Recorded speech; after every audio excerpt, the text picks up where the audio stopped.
Hello and welcome to Be Lifted Up, your guide to living an abundant life. I am so blessed that you're with us today. Listen, I'm Alfred Edmond Jr. I'm holding it down for my co-host, DC Marshall, who's out today, but I'm going to fly solo and try to do her proud. Listen, today we have a great topic when we're talking about faith and finance, because there are a few places where you need more faith and more finance than launching a business. If you're trying to get your business off the ground, or maybe your business is already operating, but you're trying to expand, you're trying to take advantage of new markets, or maybe you had a bad sales quarter, and you need financing to get you through. We're going to talk about that. We're going to talk about the faith it takes to be an entrepreneur, the faith that it takes to decide that you're going to start a business, have people relying on you for jobs, providing goods and services. Entrepreneurship is a calling. It's a mission, but it's also a very critical part of creating wealth in every community, and certainly in Black communities. But we also want to talk about the financial parts of it. Again, yes, often, in most cases, entrepreneurs are the first source of their financing, but sooner or later, you got to seek other sources of financing to move your business forward and to serve more people and to break into new markets. So stay tuned. I got a great guest. His name is Elijah McCoy of McCoy Brokerage Services. He's an expert on commercial lending and commercial financing, and we're going to really take you to school so you can do what you need to do to finance your business. Stay tuned for Be Lifted Up, your guide to living an abundant life.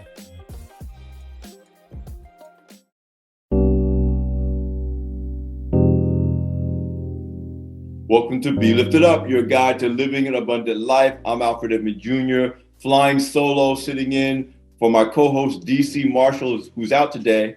But we got a great show, and I'm going to do my best to make her proud. Listen, we're talking about faith and finance, and today we're talking about what it takes to fund your business. Listen, most of you know me from my long career as an editor, an entrepreneurial expert at Black Enterprise.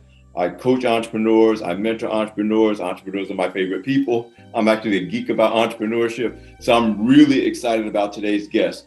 And this issue of being able to find financing for your business it's a topic that is never out of style. It's never a topic that's not important, because all entrepreneurs are always looking for good, smart sources of financing. So today we have a great guest, and I'm going to bring him on right now. Elijah McCoy of McCoy Brokerage Services joins us on Be Lifted Up, your guide to living an abundant life. Elijah, thanks for coming on, man. Thank you, Alfred, for having me. I appreciate it. So listen, before we jump into the nuts and bolts of business financing, and just tell me about who you are, what led you to launch your company, why you do what you do, what is your why, what is your mission, what is your passion, what makes Elijah McCoy tick when it comes to business? What makes me tick is I have a heart and a drive to help people. I love helping people achieve their dreams, reach their goals. That's just my gift that I received from God. I love helping people. So that's what makes me tick. I help them in the area of helping them with financing for their business. Whether if you're a first-time entrepreneur, a seasoned investor, or someone straight out of college. I love working with the new kids on the block. Take them to school, show them the ropes, show them how to get the money they need for their business venture. Well, tell me, I believe you started this company in 2006, I believe? That's correct. Talk to me about what you were doing before that, what led to you starting this business, and what you've experienced over the last, 15 years now. Sir, yes, sir. Congratulations. Thank you very much. Going on 16 years. Talk to me about what led you down that path and to that particular calling on your life to start this business. Sure. Actually, it's a different story. I was at the age of 12. Wow. This was placed in my spirit to get involved with commercial financing so that I could, learn about commercial financing so I can be a blessing and a help to others trying to obtain their goals and their needs. Earlier on, I used to do IT work. I did that for about a year and a half or so. And then in my spirit, I heard it's time to launch out in the deep and start. I gave you the vision that I heard in my spirit. God gave me the vision at the age of 12. It's time to get out there. And I've been out there ever since 2006, full time. Talk to me about what it means to be a faith-driven, not just a faith-driven person. Clearly, you're a faith-driven person, Yes, but what sir. it means to be a faith-driven entrepreneur, faith-driven business person, and how that guides you in terms of how you run your company and how you deal with your clients. Absolutely. So, to me, my dad is a preacher, and I was raised by an old school Pentecostal preacher. You know, he taught me early growing up, faith without works is dead. You got to have a vision, or the people will perish.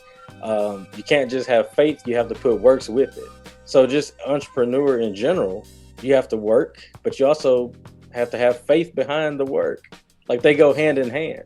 Have a vision, don't get discouraged if things don't go the way you think they should go, because nothing good happens overnight. Just gotta stay at it, stay at the plow and keep at it. You eventually get to where you're trying to get. We both know, again, I could tell from your story and your history, and I certainly know from my decades of experience of working with and writing about entrepreneurship, that there are crises of faith when you're trying to start, launch, and build a business. That I would say I don't know how people make it through without God, because I don't know what I would do if I couldn't fall back on that and to lean on Jesus and lean on God when I don't have the answer. I don't know how I'm going to make payroll. I don't know how it's going to work.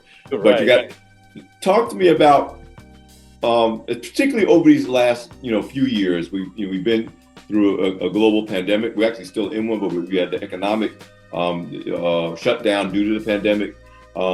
We've seen everything from racial conflicts, injustice, businesses shutting down, people unemployed. Yet some people started successful businesses during that period, and other businesses found a way to get through that and to come out better on the other side. And I'm proud to say that Black Enterprise is one of them. But talk to me about how important it is to you to be able to bring that element of faith to your clients and others that you may have impact with when things don't look so good, when things are rough, when things are not going well. Okay, yes, I would gladly do that. So for instance, when I started my career, I literally walked off of my job. It was placed in my spirit. It's time. I walked off of my job at the time and said, I don't know how I'm going to pay my car note. I don't know how I'm going to eat. I don't know anything. I just know what my spirit is telling me to do. And that's a scary place to be in, Alfred, when you don't know what's going to happen the next day, how you're going to survive. So, I did it, and I'm still here. And if I can do it, I feel like anybody can do it. I feel like if I can do it, I think anybody can do it. You got to have faith and works behind it, especially during the pandemic. Those just starting their businesses during the pandemic. It's a scary time.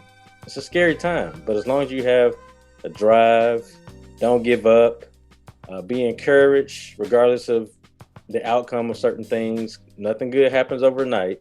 Rome wasn't built in a day. Just remember all those things, and I think everybody will be fine.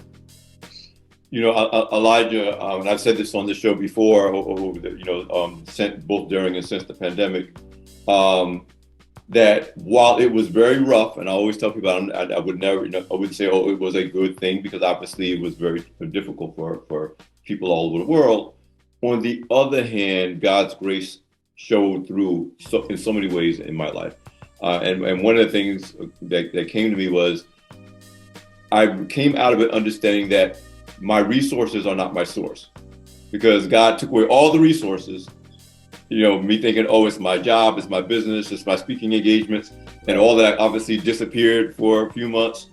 And like you said, but I was still here, and I was still fed, and I was still clothed, and it really blessed me with this idea that yes, God provides us with resources and opportunities and capacity to create wealth, but those things aren't your source. Right. So for many of us, the pandemic took all of those distractions away so we could be reminded, at least for me, right, where does my help really come from? And so that now that I'm certainly grateful that all that stuff has come back, but I'm way more focused now on that's not the source. These are nice things, these are good things, but focus on where it comes from. That's correct. Easy come, easy go. Oh yeah. And the only thing that's permanent is God's word, God's love. Like I said, everything else comes and goes. Right. as we kind of wrap up this segment and get ready for the next round, I really want to do a deeper dive into some of the things that you see entrepreneurs are facing, have faced over the course of business, not necessarily just related to the pandemic, but what entrepreneurs are doing and what you have learned in terms of how you can help them, and what entrepreneurs should be thinking about, even if you're not the source of financing they should be going after. It could be something else. I really want to really pick your brain on behalf of the Be Lifted Up audience. So before I close out, what would you say is the top thing that an entrepreneur needs to be thinking about when it comes to seeking financing for their company?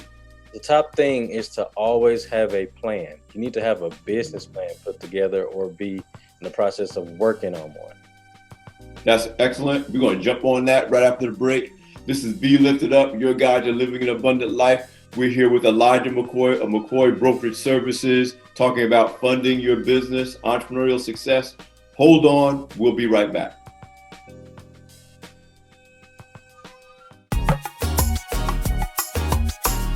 We're back with Be Lifted Up, your guide to living an abundant life. I'm Alfred Edmond Jr. And today we're talking about funding your business with Elijah McCoy of McCoy Brokerage Services. Elijah, as we close out our last segment, you really gave me a great jumping off point for this part of the conversation. This idea of planning and having a business plan being critical to being able to raise financing, whatever the source. Talk some more about why that's important, what you need to see, what anybody whether you're an investor, a lender, even if you're a family member that's looking to support a business financially.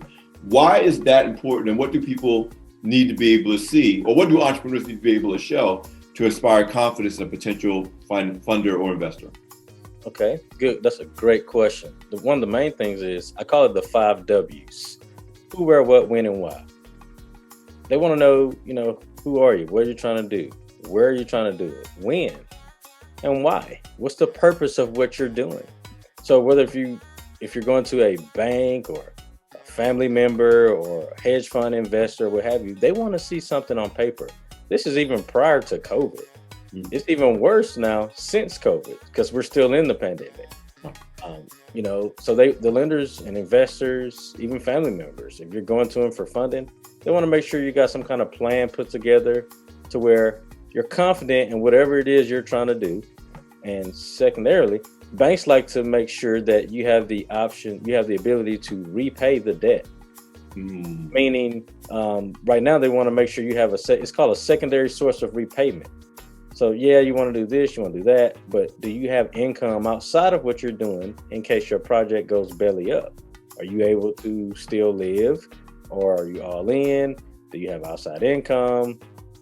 They're looking for that's means of security for them to get their recoup their funds back on the loan that they make. So you also need to have what's called income projections. That's like an income forecast. You could do 2 years, but preferably 3. Do 3 years income projections, explaining, I think after year 1, I'll make X amount of dollars. Year 2, I'll make X amount. Year 3, so forth and so on. And then you show your income, expenses with your profit at the bottom. You also need to have what's called assumptions. Assumptions are it's a document that actually creates the income projections. You get real detail in assumptions, and it'll say like, okay, for instance, let's say if I was a doctor, I'm putting together a business plan. I'll say, okay, I'll make $1 million for the year. Well, this is how this works. You go and create assumptions. You may say, okay, I'll see 21 patients in a day. They get X amount of dollars per day times 5 days in a week when I'm open times 52 weeks in a year. Oh, that's how I got to $1 million. Makes sense? And you'll do that with the income and the expenses. Banks, hedge fund groups, even life insurance companies are lenders as well. They love that because it shows that you did not just you could be good with Excel, okay? But if you got assumptions, they know you just didn't throw something together out the sky. Elijah, I, in addition to coaching and mentoring entrepreneurs, I'm often a judge for national business plan competitions, the business pitch competitions. We got to look at people's financials. And what you're talking about is something I tell people, it has to be reality-based projections. Like, it can't be just these numbers all add up, so that's what I put into the spreadsheet. It's no, like you said, this is what I charge for this. This is how many customers pay for this every day. So that you're building your projections on real life stuff. And I tell people, even if you haven't started the business yet, because people say, well, I don't know because I haven't started the business. I said, but there's prices for everything. You can find out how much it really costs to provide that good or service and build that into your model. The other thing that I often look for, and this goes to your point, of reminding people, especially who may be new to entrepreneurship, that everybody who gives you money is expecting something back. If it's a loan, they expect to be paid back with interest. If it's an investor, they expect you to make enough money to give them their money back plus. And I'm reminded of the master in the talents, the parable of the talents. He gave them the talents and said, no, don't just give me back what I gave you. I expect a profit. I'm giving it to you for a profit. And so I'm always asking entrepreneurs, show me the part where the money comes back out. That's exactly. You're showing me where the money's going in because you want, the banker's money or the insurance company's money or the lender's money. But show me where the money comes out, because your ability to tell a reasonably believable story about where the money's going to come back out is a key to them saying, okay, I'll take a chance on you. I'll put that money in. How often do you have to have that conversation with the people that you're helping? All day, every day. And we call it, in our world, we call it an exit strategy. Yes. What's your exit strategy?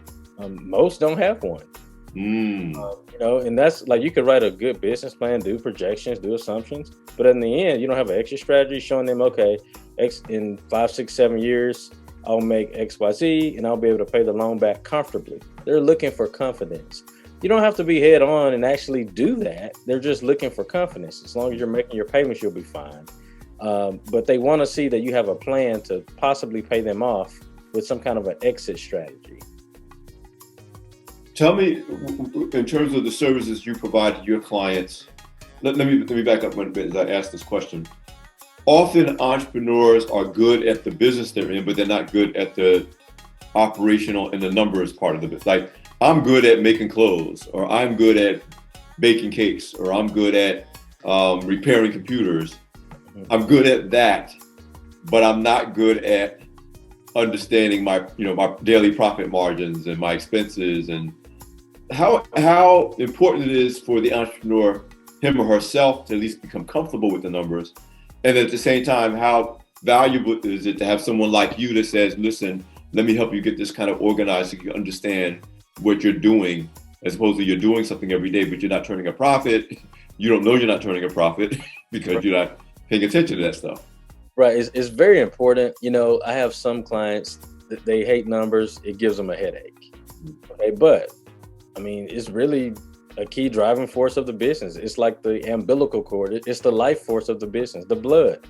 You need to know what you're doing. You need to know what's going in, what's going out, and what's being retained as profit. It's important to know. And I tell all my clients that. I had one, Alfred, one of my clients didn't even check her bank account. And been in business, about 10, 12 years, generated a couple $1 million every year, but didn't check her bank account. And like those kind of things like that, you never want to put 100% trust in your business in somebody else's hands. That's a no. That's a no-no. You need to know what's going in, what's going out, what's being left in the bank at all times. So really, when you're working with your clients in a healthy relationship with the entrepreneur and someone like you, it's meant to be a partnership. Like I said, it's not your business, so it can't be all your responsibility. It's their business, but at the same time, they need to be able to rely on your expertise, and I'm gonna say your integrity, speaking as a person of faith, that you are really there to help them. You are really there to help them to achieve their goals. You talk to me about how that partnership works when you're talking about providing funding for a business. Sure. What I have to do is just have a straight conversation with them and tell them the areas that they're lacking in. That's key. One client, I looked at her financials and I found a $400,000 gap in her numbers, and come to find out, they did some investigation and employees were stealing from her. She didn't log in and check her accounts. Employees were stealing from her cash, and so now they got rid of the cash system. They do everything with a debit card and credit cards. And now she dived into her own numbers herself. Yeah, that'll do it. It's important. That'll do it. Listen, this is a great segment. I want to keep this conversation going. You're listening to Be Lifted Up, your guide to living an abundant life with Elijah McCoy talking about funding your business. We'll be right back.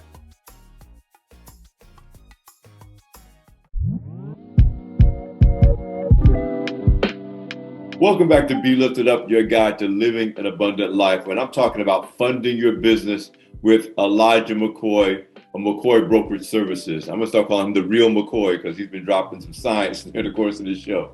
Listen, Elijah, we talked about the importance of business planning, reality-based financial planning, really working in partnership with whoever's helping you with your funding sources, whether it's you or even when you're working with your bank, you should be working with a banker.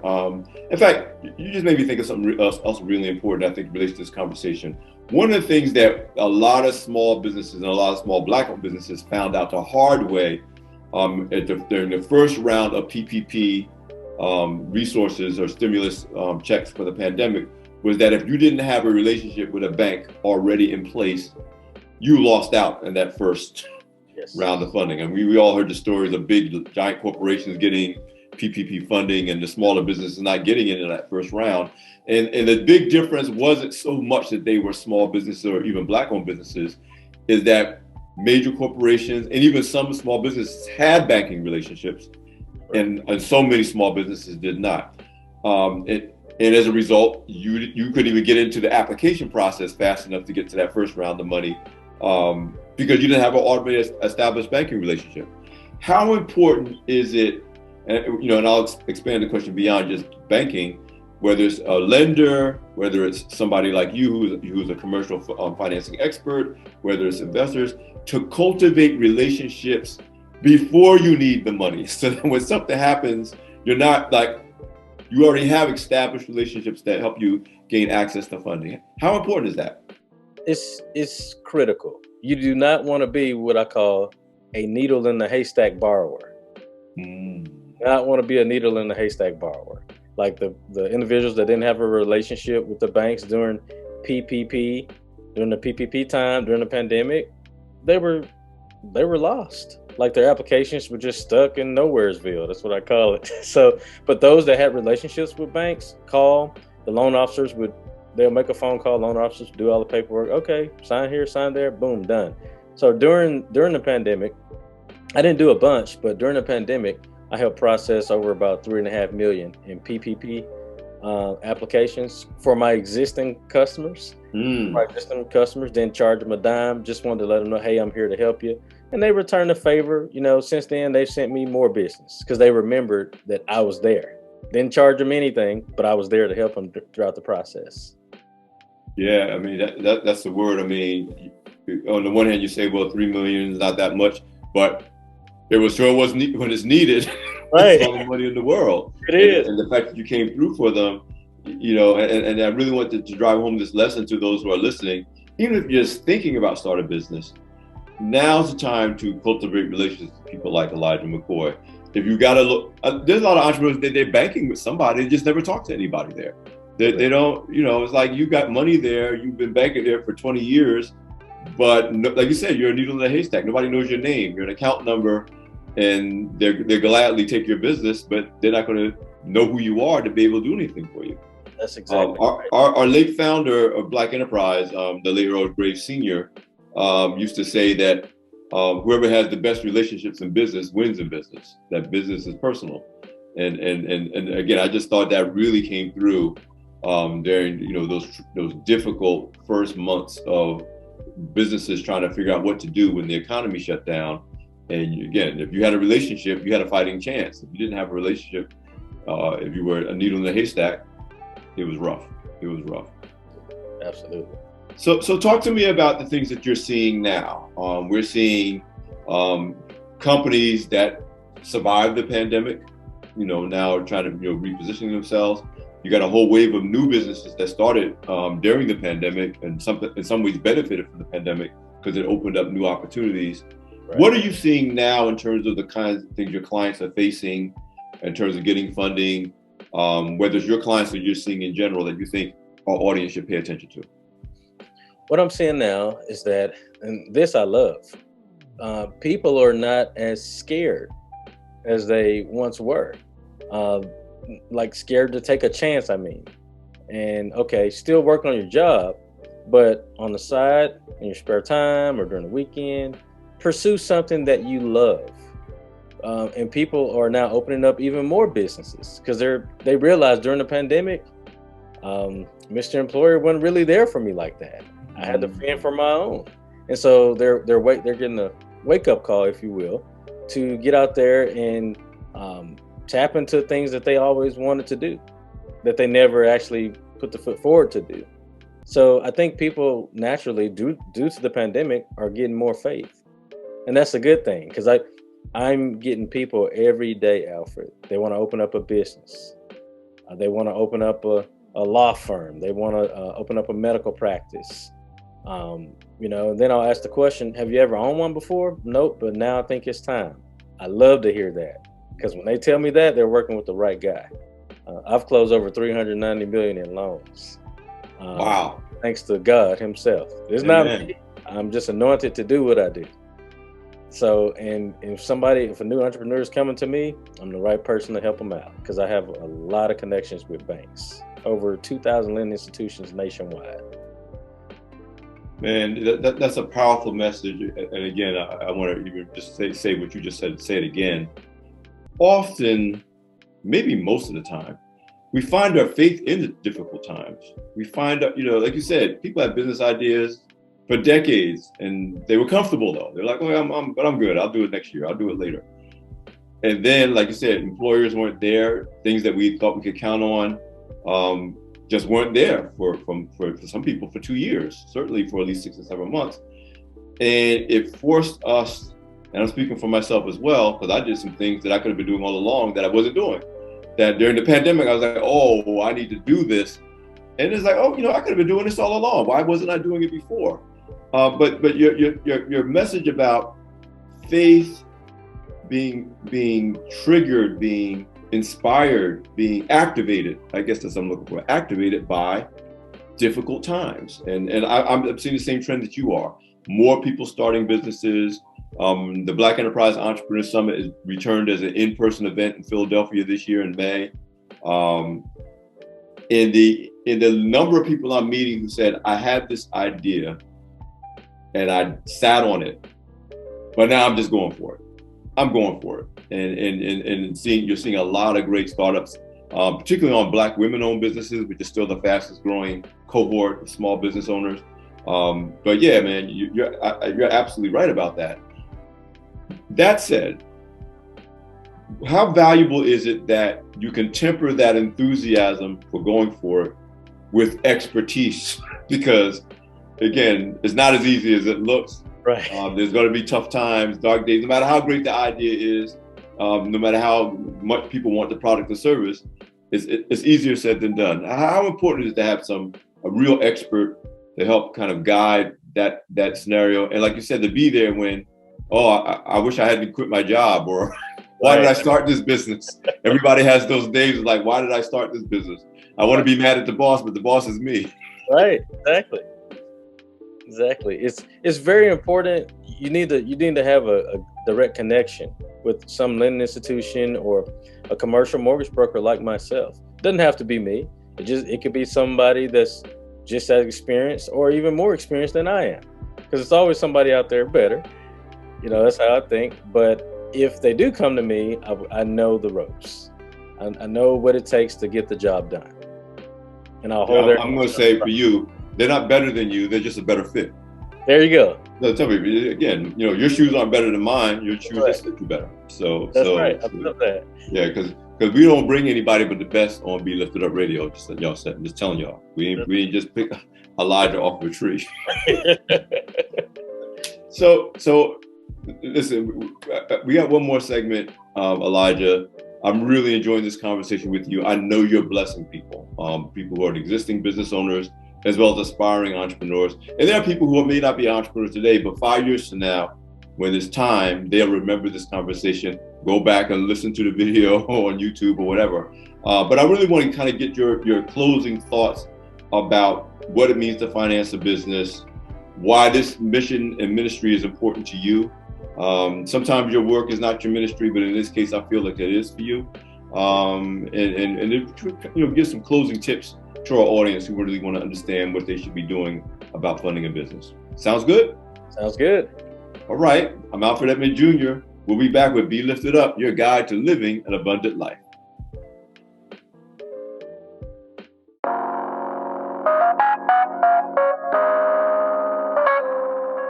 Welcome back to Be Lifted Up, your guide to living an abundant life. We've been having a really enriching conversation, I'll say that, with Elijah McCoy of McCoy Brokerage Services, expert in commercial lending, expert in helping small businesses, just businesses in general, achieve their goals and objectives in terms of launching and growing businesses. Elijah, I really want to leave the Be Lifted Up audience with some actionable things they could be doing. And I want to break it up probably into a couple of different categories. People who are thinking about starting a business that haven't started one yet. People who have started a business but are just starting to feel the need for financial help. And then maybe some tips for established businesses that want to take their company to the next level. But let's start with the first group. What would be some things that you would recommend people do, like right now, if they're just thinking about, they have a business idea, like you said, maybe they've had it as a side hustle for a while, maybe it's just been in their head, but they haven't had the courage or the faith to step out, but they're ready to do it. What's some advice you would give them, whether it's based related to funding or in general, based on the successes you've seen, that you would give to that aspiring business owner who wants to get out there? Okay, I love this part, and this is actually free. Go get a pen and paper and write down what you think it is you want to do and why you want to do it. How's it going to be beneficial? What can you bring to the community to help the community, to help create even additional employment for others through your business venture or whatever it is you're trying to do. So the first thing is write down some goals for what you want to do, and then put some goals with it. Put short-term, long-term, and every day. Just work. I call it working at the plow. Just work on it every day. Every day, just work at it, and you'll get there. Well, I'm hearing you say, write the vision and make it plain. Right. Again, it's word, it's gospel, it's Bible, but it works. But the other thing that I hear you saying, and this is something I actually learned through experience.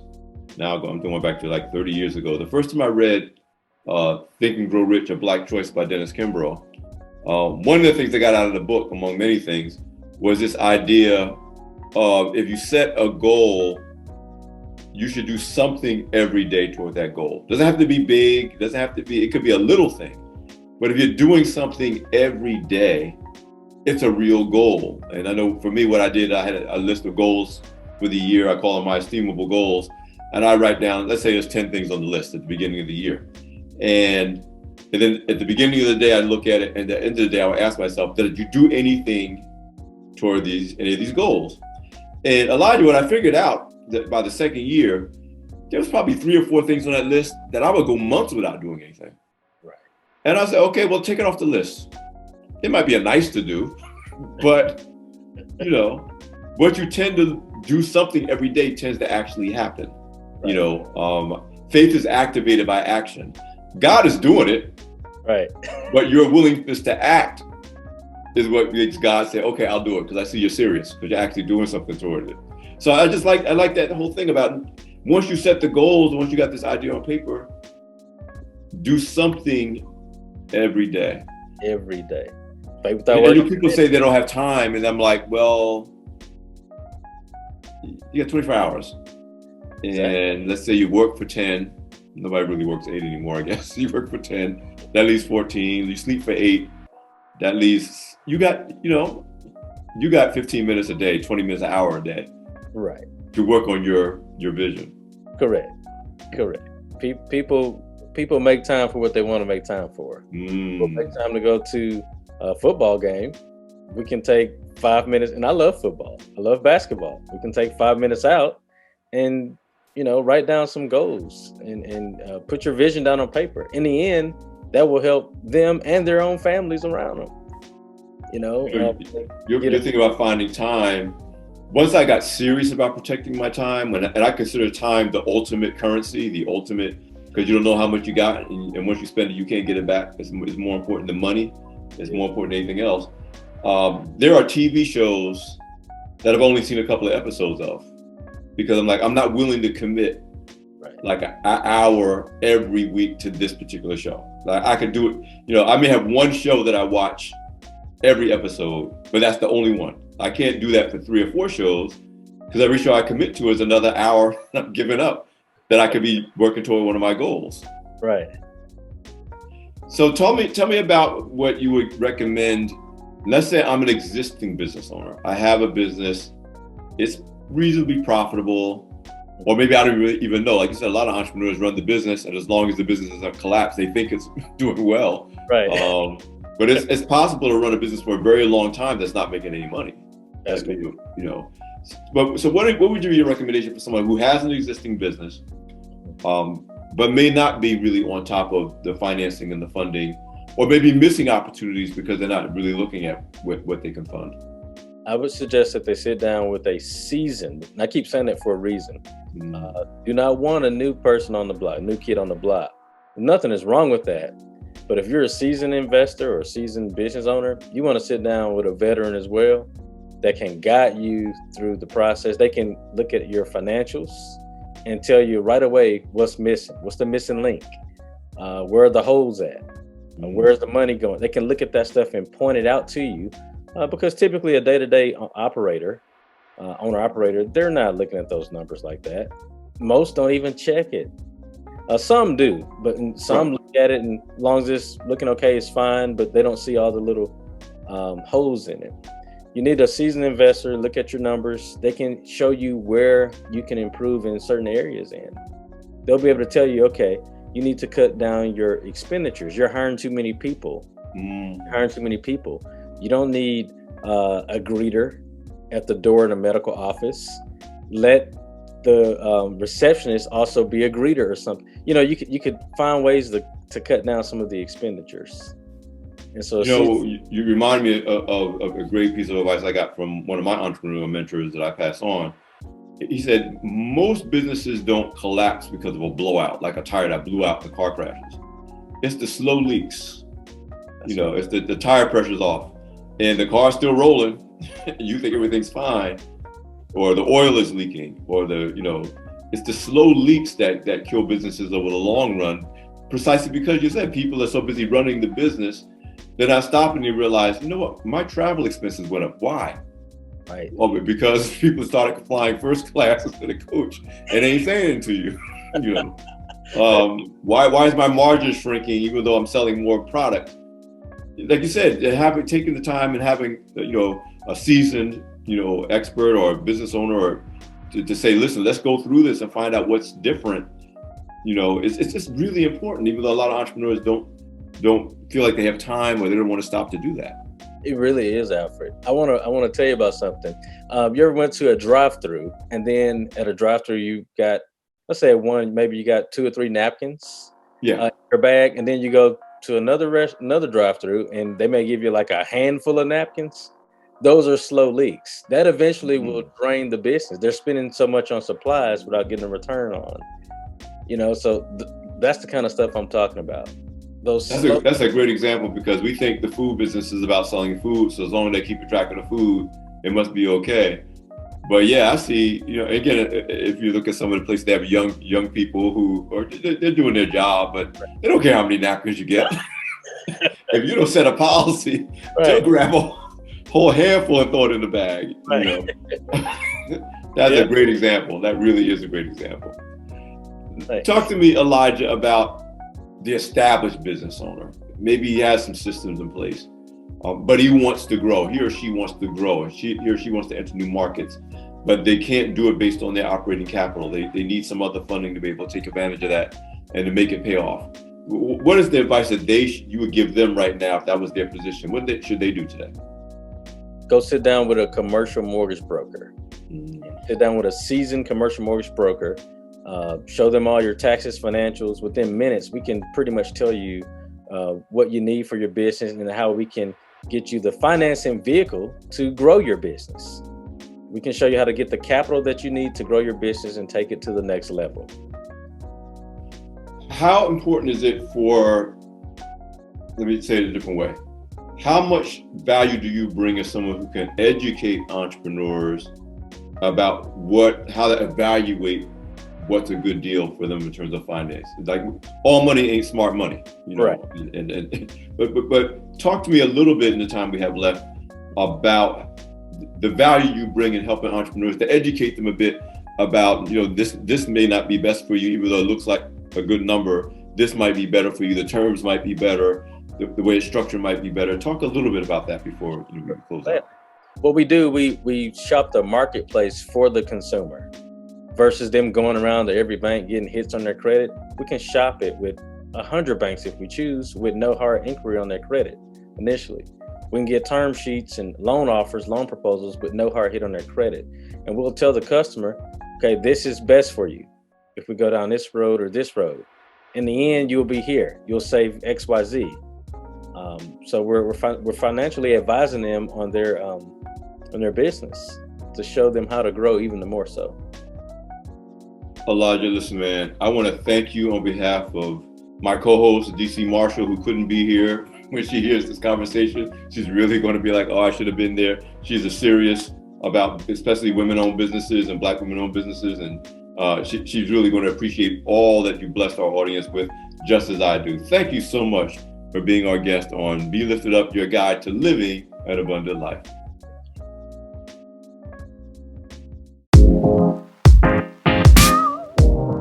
This has been Be Lifted Up, your guide to living an abundant life. And once again, I want to thank our guest, Elijah McCoy of McCoy Brokerage Services, for really taking us to school on funding your business. It's great to see a man of faith pursuing this ministry, supporting entrepreneurs who see their businesses in many cases as their ministry. Elijah, what's the best way for our audience to stay in touch with what you're doing? Website, follow you on social. What's the best way for people to follow up and to benefit from your expertise? The best way is to go to www.mccoybrokerage.com. That's the best way. Thank you, Elijah. Guys, I hope you wrote that down. Get the playback if you need to. But we're really glad you were joining us on the show, Elijah. And listen, you can hear this show on demand. Follow us across social media platforms at Be Lifted Up. That's the letter B, Lifted Up Radio. Go to beliftedupradio.com to subscribe to the podcast, to hear this episode and every other episode. And you can follow B, the letter B, Lifted Up Radio, across social media, YouTube, Twitter, Instagram, Facebook, to hear this episode again, and also to see every other episode of Be Lifted Up, your guide to living an abundant life. I'm your host, Alfred Edmond Jr., holding it down for my co-host, DC Marshall. We'll see you next time.